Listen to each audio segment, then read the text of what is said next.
Hello students, my name is Ajay Sharma and I welcome you all in AS Success Academy. Today I am going to discuss class 10th English chapter Madam Rides the Bus. This is a very interesting chapter and you will all love to listen it and you will all understand it in a very easy way. इस chapter में narrator ने 8 साल की एक छोटी लड़की के बारे में बताया है, उसकी क्यूरियोसिटी के बारे में बताया है और ये बताया है कि उसके कोई भी फ्रेंड नहीं है जो उसके साथ खेल सके और वो अपना टाइम कैसे पास करती थी इसके बारे में बताया है। तो 8 साल की लड़की जिसका नाम वॉली है वो अपने घर के दरवाजे पर बाहर खड़े होकर के उसके घर के दरवाजे के सामने जो भी चहल पहल होती थी उसको वो देखती थी, लोगों का आना जाना। उसके गांव में एक बस आती थी और वो उस बस से बहुत सारे पैसेंजर्स चढ़ते और उतरते थे, तो वो उन पैसेंजर्स को चढ़ते उतरते देखती थी और वो भी उस बस के द्वारा ट्रेवल करना चाहती थी। वो भी अपने गांव से शहर जाना चाहती थी और देखना चाहती थी कि बस की जर्नी में कितना मजा आता है, लोग कैसे एंजॉय करते हैं बस की जर्नी को। बच्चे बहुत ही क्यूरियस होते हैं और वॉली भी बहुत ही क्यूरियस थी, वो बस की जर्नी को एंजॉय करना चाहती थी। तो बस की जर्नी करने से पहले, बस में ट्रेवल करने से पहले वो उसकी पूरी तैयारी करती है, पूरी प्लानिंग करती है, क्योंकि बस को शहर जाने में कितना समय लगता है, कितनी दूरी है, कितना किराया देना पड़ेगा, इसके लिए वो पड़ोसियों को और अपने आसपास के लोगों को बात करते हुए सुनती है, उनको ऑब्जर्व करती है और ये पता लगा लेती है कि बस से उसको लगभग कितनी दूरी तय करनी पड़ेगी, उसको कितना किराया देना पड़ेगा।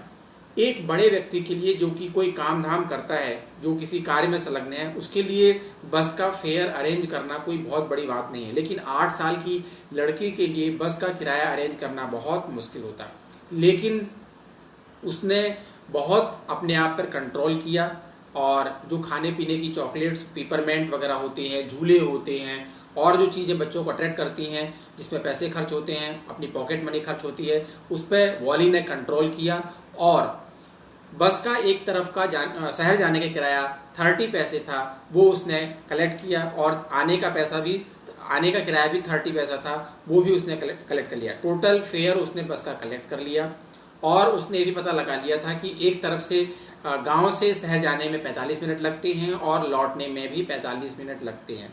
तो उसने पूरी प्लानिंग की। उसकी माँ रोज दोपहर में 1 से 4 बजे तक आराम करती थी। वो नहीं चाहती थी कि उसकी माँ को पता चले कि वो बस के द्वारा ट्रेवल करना चाहती है और बस के द्वारा ट्रेवल करके उनको बिना बिताए कहीं गई है। जब भी उसकी माँ दोपहर में सोती थी तो वो गांव में इधर उधर घूमती थी और वो इसी समय का यूटिलाइज करके बस की जर्नी करना चाहती थी, बस में ट्रेवल करना चाहती थी। तो उसने लोगों के द्वारा सारी इन्फॉर्मेशन कलेक्ट कर ली थी। वो उनसे प्रश्न भी पूछती थी इनडायरेक्ट वे में और उसने सारी इन्फॉर्मेशन कलेक्ट कर ली कि गांव से शहर की दूरी कितनी है, कितना किराया लगता है और बस से जाने में और आने में उसे कितना समय लगेगा और बिना माँ को पता चले वो कैसे बस की जर्नी कर सकती है। तो 6 माइल्स का डिस्टेंस उसको कवर करना था, 45 मिनट लगने वाले थे और 1 से 4 बजे का समय वॉली डिसाइड करती है कि वो ट्रेवल करेगी। तो जब एक बार गांव में बस आती है तो वो बस को रोकती है। जब बस रुकती है तो जो कंडक्टर होता है उसको देखकर, वॉली को देख करके बहुत ही आश्चर्यचकित हो जाता है। वो सोचता है कि लड़की ने किसी दूसरे के लिए बस को रुकवाया है, लेकिन वॉली उससे कहती है कि मैं ही पैसेंजर हूँ, मुझे ही गांव से शहर तक जाना है, बस में ट्रेवल करना है। तो वो उसको हाथ बढ़ाता है क्योंकि उसकी हाइट बहुत कम थी और बस में वॉली का चढ़ना बहुत ही मुश्किल था, लेकिन वॉली कंडक्टर की किसी भी हेल्प को लेने से मना कर देती है और वो खुद बस में चढ़ती है।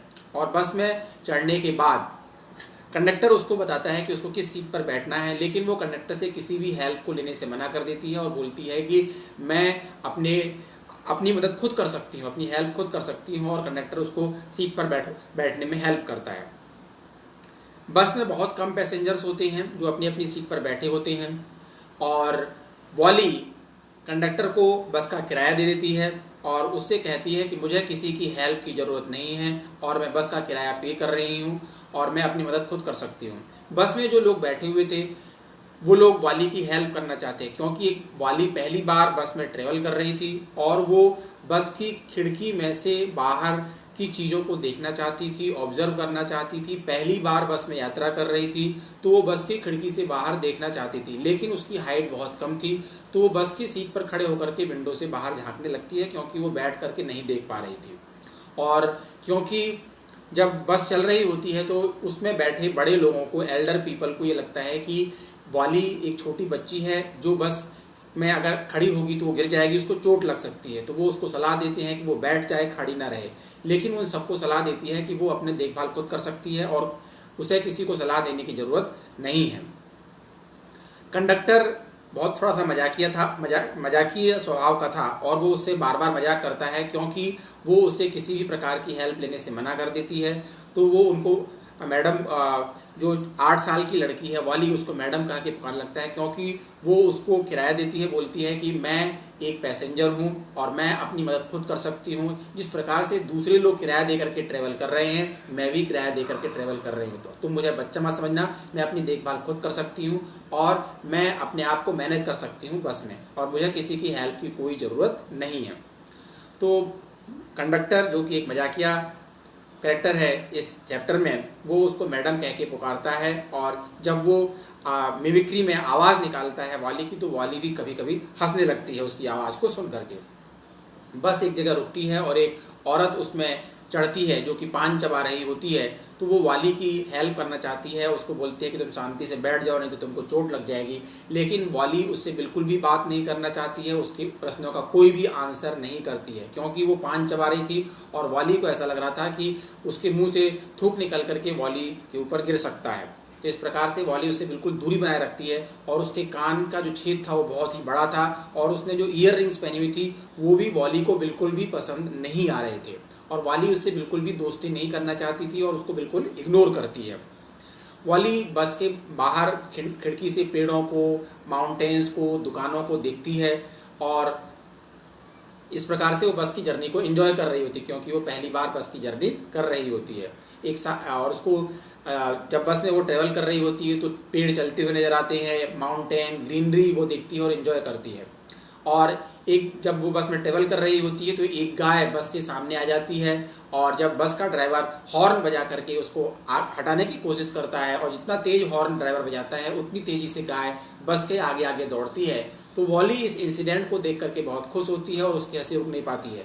तो बस का जो कंडक्टर होता है, मजाकिया स्वभाव में, उसको अपनी हंसी पर कंट्रोल करने के लिए कहता है और कहता है कि थोड़ी हंसी अगले दिन के लिए बचा के रखो। लेकिन वॉली अपनी हंसी पर कंट्रोल नहीं कर पाती और लगातार हंसती जाती है। और इस प्रकार से ट्रेवल करते हुए वो लोग शहर में पहुंच जाते हैं, टाउन में पहुंच जाते हैं। सभी पैसेंजर्स बस से उतर जाते हैं, लेकिन वॉली बस में बैठी रहती है, वो बस से नहीं उतरती है। कंडक्टर उससे कहता है कि वो घूम फिर सकती है शहर में और वो उसके लिए ड्रिंक ला सकता है या खुद भी वो ड्रिंक ले सकती है। तो बोलती है मेरे पास ड्रिंक लेने के लिए पैसे नहीं है। तो कंडक्टर कहता है कि वो ट्रीट दे सकता है ड्रिंक की, लेकिन वो ड्रिंक लेने से मना कर देती है और बोलती है कि मैं कोई रिस्क नहीं लेना चाहती। और वो एक मैच्योर पर्सन की तरह बिहेव करती है, क्योंकि वो पहली बार बस से ट्रेवल कर रही थी और किसी भी प्रकार की परेशानी से वो बचना चाहती है। तो बहुत ही मैच्योरली बिहेव करती है वॉली। और उसके पास केवल इतने पैसे थे कि वो केवल शहर जा सके और शहर से वापस लौट सके। शहर पहुंचते ही वो कंडक्टर को लौटने का किराया भी दे देती है, और जब वो लौटती है तो बाहर खिड़की से देखना दोबारा शुरू कर देती है। लेकिन जिस गाय को उसने जाते समय देखा था वो उसको सड़क के किनारे मरी हुई दिखती है, तो वो बहुत दुखी हो जाती है। और कंडक्टर उसको बताता है कि ये वही गाय है जो आते समय बस के आगे आगे दौड़ रही थी। तो उसको देख करके वाली बहुत ही दुखी हो जाती है, उसका पूरा जो जोश था, एंथुजियाज्म था, वो समाप्त हो जाता है और वो खिड़की से देखना ही बंद कर देती है, विंडो से देखना बिल्कुल बंद कर देती है और बिल्कुल निराश हो जाती है और शांति से बस में बैठी हुई अपने घर लौट आती है। जब वो घर पर लौटती है तो वो देखती है कि उसकी माँ उसकी पड़ोस वाली एक आंटी से, जो कि साउथ स्ट्रीट में रहती हैं, बात कर रही होती हैं। वो आंटी बहुत ही बातूनी थी, जिसको वॉली चैटर बॉक्स कहकर पुकारती है। और उसकी माँ और वो बातों में बिजी रहते हैं और वॉली घर के अंदर प्रवेश करती है और वो आंटी उससे पूछती है कि तुम कहाँ गई थी। वॉली उनको इग्नोर करने की कोशिश करती है, उनको टालने की कोशिश करती है और उनकी बात निकल जाती है घर के अंदर। लेकिन जो आंटी थी वो कंटिन्यूसली वॉली की माँ से बात करती रहती हैं और उनके बीच में बातचीत चलती रहती है। और उसकी वॉली की माँ, जो आंटी आई थी वॉली की, उससे लगातार बात करती रहती हैं, कहती हैं ये इस दुनिया में अपार संभावनाएं हैं, बहुत सारी अपॉर्चुनिटीज़ हैं, बहुत सारे ऐसे प्लेस हैं जो हमने विजिट नहीं किए हैं। तो वॉली भी बीच में बात करने लगती है और अपनी माँ की बात से, स्टेटमेंट से सहमति जताती है। इस पर जो आंटी उनके यहाँ आई थी, जो उसकी माँ से बात कर रही होती हैं, वो वाली को डांटती हैं और कहती हैं तुम्हें बड़ों के बीच में नहीं बोलना चाहिए। तो वो कहती है कि मेरी माँ ने जो कहा मैं तो केवल उसको सहमति दे रही थी। तो इस पर जो आंटी होती हैं वो गुस्सा हो जाती हैं और वॉली को कहती हैं कि बड़े लोगों की तरह बिहेव करती है, मैच्योर लोगों की तरह बिहेव करती है और बड़े लोगों के बीच में पड़ती है। तो वॉली इसमें कोई ज़्यादा मतलब इंटरफेयर करने की कोशिश नहीं करती है और वो केवल ये कहती है कि मैंने तो केवल अपनी माँ की स्टेटमेंट का समर्थन किया है। इस प्रकार हम देखते हैं कि मैडम राइड्स द बस एक बहुत ही इंटरेस्टिंग स्टोरी है। 8 साल की छोटी बच्ची की स्टोरी है जो कि बस के द्वारा ट्रेवल करना चाहती है अपने गांव से शहर में, क्योंकि उसके दोस्त नहीं थे जिसके साथ वो खेल सके, और पैसेंजर्स को देख करके वो बहुत एंटरटेन होती है और बस की जर्नी करना चाहती है और अपनी जो टेम्पटेशन है उनको कंट्रोल करके वो पैसे कलेक्ट करती है जर्नी करने के लिए। और उस समय ट्रेवल करती है जब उसकी माँ सो रही होती है 1 से 4 बजे के बीच में, और वो बस की जर्नी को बहुत एंजॉय करती है और लौट करके आ जाती है और बहुत ही मैच्योर वे में बिहेव करती है। और ये बिल्कुल, और बस में किसी भी पर्सन से वो किसी भी प्रकार का कॉपरेशन नहीं लेती और बिल्कुल भी डरती नहीं है। तो इस प्रकार हम देखते हैं कि 8 साल की लड़की एक बहुत ही मैच्योर वे में बिहेव करती है और कंडक्टर उसको मैडम कह के पुकारता है। इसलिए जो इसका चैप्टर का टाइटल है बहुत ही सुइटेबल है, बहुत ही सिग्निफिकेंट है। और वो 8 साल की लड़की वॉली को मैडम कह के पुकारता है क्योंकि वो कंडक्टर से किसी भी प्रकार की कोई हेल्प लेने से बिल्कुल मना कर देती है और बोलती है कि मैंने बस का किराया दिया है जिस प्रकार की बाकी पैसेंजर्स ने उसको किराया दिया हुआ है और वो अपनी मदद कर सकती है और वो बस में आराम से बैठ सकती है, ट्रेवल कर सकती है। उसको न तो कंडक्टर की मदद की जरूरत है और न किसी दूसरे पैसेंजर की जरूरत है। और टाउन पहुंचने पर वो बस से उतरती नहीं है, उसमें बैठी रहती है क्योंकि उसके साथ खतरा हो सकता है, और लौट करके उसी बस से आती है और अपनी माँ के साथ बात करती हुई आंटी से बिल्कुल भी मिसबिहेव नहीं करती, बस ये कहती है कि मैं तो अपनी माँ के द्वारा कहे गए बातों को समर्थन कर रही हूँ। तो आई होप आप लोगों को चैप्टर समझ में आ गया होगा। Please like, comment and subscribe my channel so that I could provide you further videos on the subject. Thank you all.